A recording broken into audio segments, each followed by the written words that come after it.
வணக்கம் நண்பா, இது உங்கள் ரெஸ்லிங் ஃபேமிலி 2.0. இன்றைக்கி இந்த வீடியோவில் பார்க்க போகிறது எதை பற்றி அப்படின்னா, டபிள்யூடபிள்யூக்கு திரும்பி ஸ்பின் டைட்டில் வரப்போகுது. அது இல்லாமல் ரோமன் செத் பங்க் இவங்க மேட்ச்சில் வந்து ஒரு மிகப்பெரிய ஒரு திருப்பம் நடக்க போகுது. இதை பற்றி இன்றைக்கி வீடியோ நம்ம டீட்டெயிலாக பார்க்கலாம். ஏன்னா நான் 2 நாள் எதுக்கு நான் வீடியோ போடல அப்படின்னா, பர்சனல் இஷ்யூஸ்னால நான் வீடியோ போடல. இனிமேல் நான் ரெகுலராக வீடியோவை நான் போடுவேன். அதாவது ஆல்மோஸ்ட் வந்து இப்போ நம்முடைய ஜான்சனா வந்து 17 டைம் வேர்ல்டு சாம்பியன் ஆக போகிறாரு அப்படிங்கிறது ஆல்மோஸ்ட் கன்ஃபார்ம் ஆயிடுச்சு. ஆனாலும் மேபி நம்மளுடைய ஜான்சனா வந்து ஒன் மோர் டைம் திரும்பி நான் வந்து கோடி ரோட்ஸை பீட் பண்ணி நான் வந்து நியூ சாம்பியன் ஆவேன் அப்படிங்கிற மாதிரி ஒரு விஷயத்த வந்து இப்போ வந்து நம்மளுடைய ஜான்சனாவை டீஸ் பண்ணியிருக்காரு. அது என்ன டீஸ் பண்ணியிருக்காரு அப்படின்னு கேட்டால், நம்மளுடைய ஜான்சனா வந்து இப்போ வந்து அவரோட சோஷியல் மீடியாவில் வந்து அதிகமாக ஆக்டிவாக இருக்கிறவர் தான். அதனால் ஒரு விஷயத்த பண்ணுறாரு அப்படின்னு கேட்டால் அது அர்த்தமானதாக தான் கண்டிப்பாக இருக்கும். இப்போ அதே மாதிரி இப்போ நம்மளுடைய ஜான்சனா வந்து அவரோட இன்ஸ்டாகிராமில் ஒரு விஷயத்த வந்து ஸ்டோரியாக போட்டிருக்காரு. அதாவது அவர் வந்து பழைய காலத்தில் அது இதுக்கு முன்னாடி வந்து நம்மளுடைய டபிள்யூடபிள்யூல ஸ்பின் டைட்டில் இருந்துச்சுல்ல, அந்த ஸ்பின் டைட்டில் வந்து இப்போ நம்மளுடைய இன்ஸ்டாகிராம், அது ஜான்சனாவோட இன்ஸ்டாகிராம் பேஜில் வந்து ஸ்டோரியாக இப்போ நம்மளுடைய ஜான்சனா வந்து இப்போ வந்து போட்டிருக்காரு. இப்போ அது வந்து ரொம்பவும் இப்போ ஒரு வைரலாக போயிட்டு இருக்காது. அதாவது இப்போ சம்மந்தமே இல்லாமல் ஜான்சனா வந்து எதுக்கு வந்து அந்த ஸ்பின் டைட்டிலை வந்து நம்மளுடைய ஜான்சனா போடணும் அப்படிங்கிறதுக்கான ஒரு மிகப்பெரிய ஒரு கேள்விக்குறி வந்து இப்போ எழுது.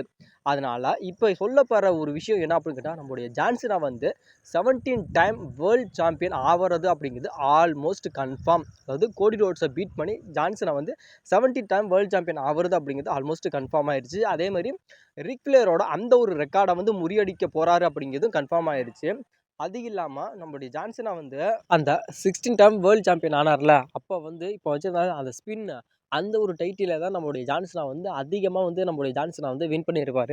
இப்போ தான் நம்மளுடைய டபிள்யூடபிள்யூ வந்து மாற்றினாங்க. அதாவது இப்போ டபிள்யூடபிள்யூ சாம்பியனாக இருக்கட்டும், இல்லை யூனிவர்சல் சாம்பியனாக இருக்கட்டும், இல்லை அதுக்கப்புறம் இப்போ இருக்க நம்முடைய வேர்ல்டு ஹெவி சாம்பியனாக இருக்கட்டும், இது எல்லாமே இப்போ வந்தது தான். அதாவது சமீபம் இந்த ஒரு 10 வருஷத்துக்கு அப்போ தான் இந்த சாம்பியன் எல்லாமே வந்தது தவிர, இந்த ஸ்பின் சாம்பியன் வந்து இதுக்கு முன்னாடியே இருந்தது.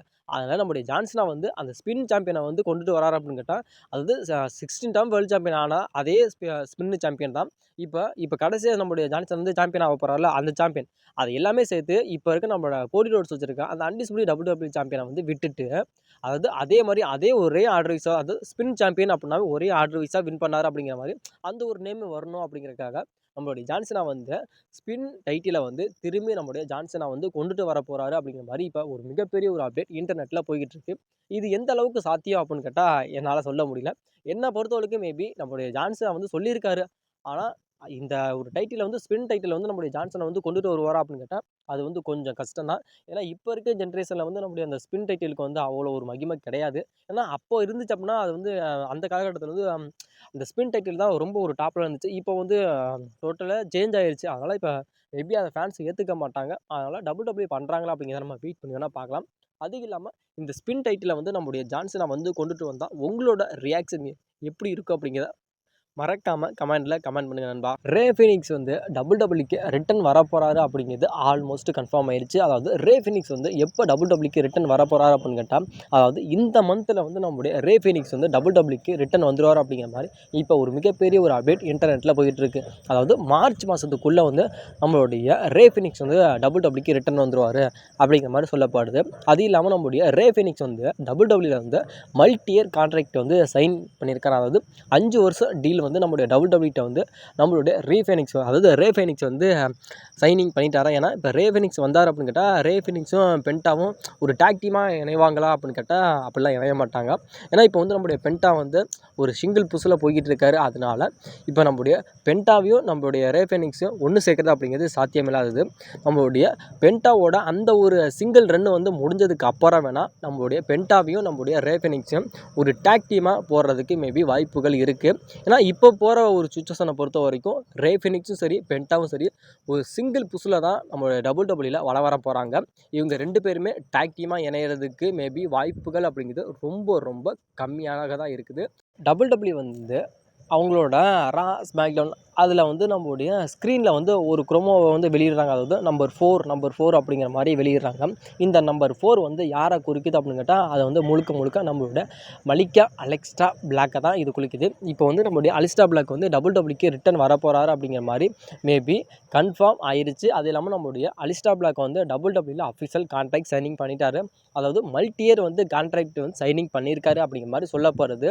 ஏன்னா அப்படி ஒரு வேளை நம்மளுடைய அலிஸ்டா பிளாக் வந்து கான்ட்ராக்டை வந்து சைனிங் பண்ணியிருந்தார் அப்படின்னு கேட்டால், மேபி நம்முடைய அலிஸ்டார் பிளாக் வந்து டபிள்யூக்கு எப்போ ரிட்டர்ன் வருவார் அப்படின்னு கேட்டால், அலிஸ்டார் பிளாக்கு எப்போ ரிட்டர்ன் வருவார் அப்படின்னா, நம்மளுடைய அலிஸ்டார் பிளாக் வந்து ஏப்ரல் மந்த் வந்து ரிட்டர்ன் வர்றதுக்கு வாய்ப்புகள் இருக்குது அப்படிங்கிற மாதிரி இப்போ சொல்லப்படுது. அதாவது நம்மளுடைய சொன்னாங்களா, அதாவது நம்பர் 4 அப்படிங்கிறது நம்மளுடைய ஏப்ரல் மந்த்தை தான் நம்மளுடைய அந்த 4 அப்படிங்கிறது குறிக்குது அப்படிங்கிற மாதிரி சொல்லப்படுது. அதாவது ஏப்ரல் மந்தில் நம்மளுடைய அலிஸ்டார் பிளாக் வந்து டபிள்யூக்கு ரிட்டர்ன் வந்துருவார் அப்படிங்கிற மாதிரி சொல்லப்படுது. அப்படி ஒரு நம்மளுடைய ஏப்ரல் மந்த் வந்து நம்மளுடைய அலிஸ்டார் பிளாக் வராரு அப்படின்னு கேட்டால், சஸ்பென்ஸ்லி ஏதாவது ஒரு ரிட்டர்ன் வந்து நம்மளுடைய டபிள்யூ வச்சுருப்பாங்க. அதாவது ரெசல்மேனியாவில் வந்து நம்மளுடைய ஆப்போனண்ட், அதாவது டக்குன்னு நம்மளுடைய டபிள்யூ வந்து அலிஸ்டார் பிளாக்குக்காக ஒரு சிங்கிள்ஸ் மேட்சை கூட நம்மளுடைய டபிள்யூ கொடுக்கறதுக்கு வாய்ப்புகள் இருக்குது அப்படிங்கிற மாதிரி சொல்லப்படுது. அதாவது எனக்கு கரெக்டான ரெசல்மேனியா எனக்கு என்னன்னு தெரியல. அப்போ வந்து நம்மளுடைய அமெரிக்கன் நைட்மேன் கோடி வந்திருப்பார் தெரியுமா, ரிட்டர்ன் வந்திருப்பார் தெரியுமா. அதாவது நம்மளுடைய செத்ரோன்ஸ் வந்து ஓப்பன் சேலஞ்சு விடுவார். அந்த ஓப்பன் சேலஞ்சை அக்செப்ட் பண்ணுற விதமாக அந்த இடத்துக்கு வந்து நம்மளுடைய அமெரிக்கன் நைட்மேன் கோடி ரோட்ஸ் வந்து ஃபைட் பண்ணியிருப்பார்ல. அதே மாதிரி இப்போ ஏதாவது ஒரு ரெஸ்லில் வந்து நம்ம ஓப்பன் சேலஞ்சு விடுறப்ப அந்த இடத்துல, அதாவது ஏப்ரல் மந்த்து தான் இப்போ ரெசல்மேனியா நடக்க போகுது. அந்த ரெசல்மேனியாவில் வந்து நம்மளுடைய அலிஸ்டார் பிளாக் வந்து டக்குன்னு ரிட்டர்ன் வந்து அந்த அக்செப்ட் பண்ணி அதாவது அந்த மேட்சை வந்து அக்செப்ட் பண்ணி மேபி ஏப்ரல் மந்த்லேயே, அதுவும் ரெசல்மேனியாலே வந்து ஒரு பிக்கஸ்ட் மேட்சாக நம்மளுடைய அலிஸ்டார் பிளாக்கு தர்றதுக்கு வாய்ப்புகள் இருக்குது அப்படிங்கிற மாதிரி இப்போ சொல்லப்படுது. ரெசல்மேனியாலே ஒன் ஆஃப் த பெஸ்ட் மேட்சாக அமைய போகிறது எது அப்படின்னு கேட்டால், ரோமன் ரைன்ஸ், செத் பங்க் இவங்களுக்குள்ளே நடக்க போகிற இந்த ட்ரிபிள் த்ரெட் மேட்ச் தான் ரெசல்மேனியாலே ஒரு ஹையஸ்ட் கிராசிங்காக அமைய போகுது அப்படிங்கிற மாதிரி இப்போ சொல்லப்படுது. ஏன்னா இவங்க 3 பேர்த்தோட ஃபியூடு அப்படிங்கிறது தரமான ஃபியூடு. நம்மளுடைய செத்ரோன்ஸாக இருக்கட்டும், நம்மளுடைய சிஎம் பங்காக இருக்கட்டும், நம்மளோட ரோமன் ரைன்ஸாக இருக்கட்டும், இவங்க 3 பேர்த்தையுமே அடிச்சுக்கிறதுக்கு ஆளே கிடையாது. இவங்க 3 பேருமே ஃபைட் பண்ணால் எப்படி இருக்கும்? இதை விட தரமான சம்பவம் எங்கேயாச்சும் கிடைக்குமா அப்படின்னு கேட்டால் வேறு எங்கேயுமே கிடைக்கவே கிடைக்காது. ஏன்னா இந்த மேட்ச் வந்து இந்த ட்ரிபிள் த்ரெட் மேட்ச் தான் ரெசல்மேனியா 41 டே 1 மெயின் ஈவெண்ட்டாக இருக்கும் அப்படிங்கிற மாதிரி இப்போ வந்து ஆல்மோஸ்ட் கன்ஃபார்ம் ஆயிடுச்சு. அப்போ நம்முடைய கும்தருக்கும் நம்முடைய ஜே உசோவுக்கும் மெயின் ஈவெண்ட் கிடையாதா ப்ரோ அப்படின்னு கேட்டால், அந்த விஷயத்தை கண்டிப்பாக எடுத்துகிட்டு வராதிங்க. இந்த ட்ரிபிள் த்ரெட் மேட்ச் நடக்குது அப்படின்னா அதுக்கு முன்னாடி வேணால் அந்த வேர்ல்டு ஹெவிவெயிட் சாம்பியன்ஷிப்புக்கான மேட்ச் நடக்கும். ஏன்னா இந்த மேட்ச் மட்டும்தான் ரெசல்மேனியா டே 1 மெயின் ஈவெண்ட்டாக இருக்கிறதுக்கு வாய்ப்புகள் அப்படின்னு ரொம்ப ரொம்ப அதிகமாகவே இருக்குது. இதில் என்ன ஒரு ட்விஸ்ட் நடக்கும் அப்படின்னு கேட்டால், இதில் வந்து நம்முடைய சிஎம் பங்க்கும் சரி, நம்முடைய பங்க்கும் சரி, 2 பேருமே நம்முடைய பால் ஹேமனோட ஒரு மிகப்பெரிய ஒரு காய். ஏன்னா நம்முடைய சிஎம் பங்க்குக்கு வந்து நம்முடைய பால் ஹேமன் வந்து இதுக்கு முன்னாடி வந்து மேனேஜர் ரோல் பண்ணார். இப்போ வந்து நம்முடைய ரோமன் ரைன்ஸுக்கு வந்து நம்முடைய பால் ஹேமன் மேனேஜர் ரோல் பண்ணார்.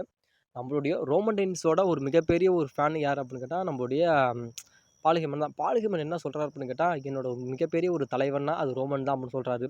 இங்கிட்டு வந்து என்னோட உயிர் நண்பன் அப்படின்னா அது யாருன்னு கேட்டால் அது பங்கு தான் அப்படின்னு சொல்கிறாரு. இப்போ நடந்து முடிஞ்ச ஸ்மாக்டவுனில் கூட நம்முடைய பங்கு வந்து சொல்லியிருப்பார், ஒரு விஷயத்த வந்து சொல்லியிருப்பார். அதாவது, பால் நீ சொன்ன மாதிரியே நீ வந்து ரோமன் ரைன்ஸை இங்கே கூட்டிகிட்டு வந்துட்ட.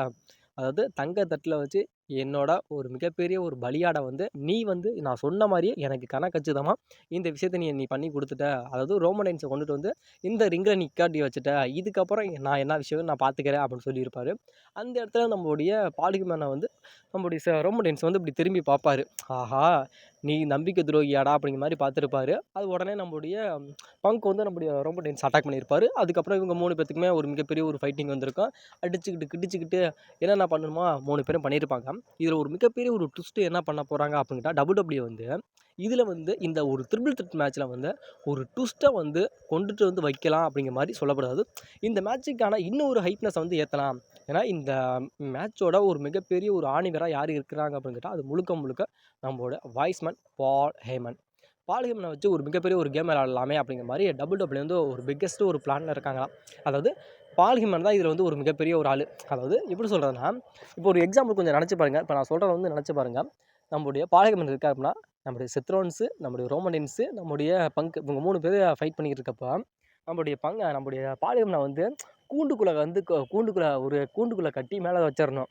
மேலே வச்சுட்டு இதில் வந்து 3 பேர்த்துல வந்து யார் வந்து வின் பண்ணுறாங்களோ அவங்களுக்கு மட்டும்தான் பால் ஹேமன் உரிமையாளர். அதுக்கப்புறம் வின் பண்ணுறோம் அப்படிங்கிறப்ப, இப்போ ரோமன் ரைன்ஸை எக்ஸாம்பிள் வின் பண்ணிட்டார் அப்படிங்கிற அந்த கூண்டுலேருந்து நம்முடைய பால் ஹேமனை இறக்கி இனிமேல் நம்முடைய பால் ஹேமன் கூட தான் நம்முடைய ரோமன் ரைன்ஸ் இருப்பார் அப்படிங்கிற மாதிரி சொல்லிடுறோம். அதே நம்முடைய பங்கு வின் பண்ணிட்டார் அப்படின்ட்டா நம்முடைய பங்கு கூட மட்டும் தான் நம்முடைய பால் ஹேமன் இருப்பார். செத் வின் பண்ணிட்டா செத்து கூட மட்டும் தான் நம்முடைய பால் ஹேமன் இருப்பார் அப்படிங்கிற மாதிரி ஒரு பிக்கஸ்ட் ஒரு ஸ்டிப்புலேஷனாக டபிள்யூ வந்து இதில் ஆட் பண்ணால் எப்படி இருக்கும்?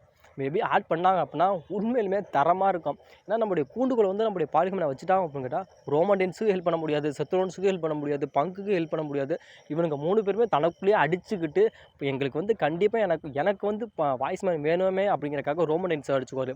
அது என்னோட வாய்ஸ்மேன்ரா, அது மாதிரி எனக்கு மட்டும் தாண்டா வேணும் அப்படிங்கிற மாதிரி சிஎம் பங்க் அடிச்சுக்குவார். உங்க 2 பேத்துக்குமே வேண்டாம், இப்போ வந்து எனக்கு தாண்டா இப்போ பாலிகமனோட உதவி தேவை, எனக்கு தாண்டா வேணும் அப்படிங்கிற மாதிரி அவர் அடிச்சுக்குவார். 3 பேத்துக்கும் அடிச்சுக்கிட்டு பிடிச்சிக்கிட்டு எவன் வின் பண்ணுறானோ அவனுக்கு மட்டும் தாண்டா பாலிகமன் உரிமை அப்படின்னு சொல்லிட்டா. அப்படி உரிமைனா கண்டிப்பாக அந்த மேட்ச்சு அல்டிமேட்டாக இருக்கும். இந்த ஒரு விஷயத்த வந்து நம்மளுடைய WWE பண்ணால் மேபி நல்லா இருக்கும். இந்த விஷயத்த நம்மளுடைய WWE பண்ணுறாங்களா அப்படிங்கிறது வெயிட் பண்ணி வேணால் பார்க்கலாம். ஏன்னா இந்த ஒரு ஸ்டிப்லேஷன் ஆட் பண்ணால் உண்மையிலுமே ஆனால் நல்லாயிருக்கும். ஆனால் அதை பண்ணுறாங்களா அப்படிங்கிறத நம்ம வெயிட் பண்ணி வேணால் பார்க்கலாம். மேபி ரெசல்மேனியா 41 டே 1 மெயின் ஈவெண்ட்டாக இதுதான் இருக்க போகுது. இந்த ட்ரிபிள் த்ரெட் மேட்ச் தான் இருக்க போகுது. ரோமன் ரெயின்ஸ், செத் பங்க் இவங்க 3 மேட்ச் தான் இருக்க போகுது. இதில் வந்து யார் வின் பண்ணால் நல்லாயிருக்கும்? உங்களோட ஒப்பீனியனை கரெக்டாக சொல்லுங்கள். ரோமன் ரெயின்ஸு வின் பண்ணால் நல்லா இருக்குமா, இல்லை பங்கு வின் பண்ணால் நல்லா இருக்குமா, இல்லை செத்து வின் பண்ணால் நல்லா இருக்குமா? என்னோட ஒரு குறிப்பிட்ட ஒரு கெஸ்ஸிங் படியே இதில் வந்து யார் வின் பண்ணுவோம் அப்படின்னு கேட்டால் என்னோட ஒரு குறிப்பிட்ட ஒரு கெஸ்ஸிங் தான். என்னை பொறுத்த வரைக்கும் பங்கு வின் பண்ணுறதுக்கு தான் வாய்ப்புகள் அப்படிங்கிறது ரொம்ப ரொம்ப அதிகமாக இருக்குது. ஏன் பங்கு வின் பண்ணணும் அப்படின்னு கேட்டால் பங்கோட ஒரு மிகப்பெரிய ஒரு கனவு ரெசல்மேனியாவில் மெயின் ஈவென்ட் பண்ணணும் அப்படிங்கிறது தான். அப்படி மெயின் ஈவென்ட் இந்த வருஷம் பண்ணுறாரு அப்படின்னு கேட்டால் அவரோட வாழ்க்கையிலேயே WWE இருந்த வரைக்கும் இப்போ தான் ரெசல்மேனியா மெயின் ஈவென்ட் பண்ணுறாரு. அப்போனா WWE வந்து அவருக்கான ஆப்பர்ச்சுனிட்டியை தர முடியல. இப்போ ரெசல்மேனியாக்கான சாம்பியன்ஷிப்க்கான ஆப்பர்ச்சுனிட்டி தர முடியல. இப்போ ரெசல்மேனியாவுக்கு நம்ம தந்திருக்கோம் அப்படின்னா அதில் வந்து வின் பண்ண வைக்கணுமே அப்படிங்கிறதுக்காக நம்மளுடைய WWE வந்து நம்மளுடைய சிஎம் பங்கை கூட வின் பண்ணுறதுக்கு வின் பண்ண வைக்கிறதுக்கு கூட வாய்ப்புகள் அப்படி அதிகமாக இருக்குது. அதை இப்போ நான் சொன்னல, யார் வின் பண்ணுறாங்க அந்த மேட்ச்சில் யார் வின் பண்ணுறாங்க அவங்க கூட நம்மளுடைய வாய்ஸ்மேன் பேர் வரும்னு சொன்னல. அப்படி ஒரு வேளை நம்மளுடைய சிஎம் பங்க் வந்து ஏதாவது ஒரு குளறுபடி பண்ணி அந்த மேட்ச்சில் வின் பண்ணி நம்மளுடைய பாலிகமனை கூட்டிகிட்டு போயிட்டார் அப்படின்ட்டா அந்த இடத்துல நம்மளுடைய ரோமன் ரெயின்ஸ் வந்து இது பண்ணலாம். அவங்களுக்கான ஃபியூட் வந்து அந்த இடத்துல கண்டினியூ ஆகலாம். அது எனக்கு தான் பாலிகமன், நீ வந்து சூழ்ச்சி பண்ணி நான் இது வின் பண்ணிட்டேன் அப்படிங்க அந்த ஒரு இது வந்து அந்த இடத்துல நடக்கும் அப்படிங்கிற மாதிரி மேபி சொல்லப்படுது. இந்த ட்ரிபிள் த்ரெட் மேட்ச்சில் யார் வின் பண்ணால் நல்லாயிருக்கும் அப்படிங்கிற உங்களோட கருத்துக்கள் என்ன அப்படிங்கிறத மறக்காமல் கமெண்ட் பண்ணுங்க நண்பா.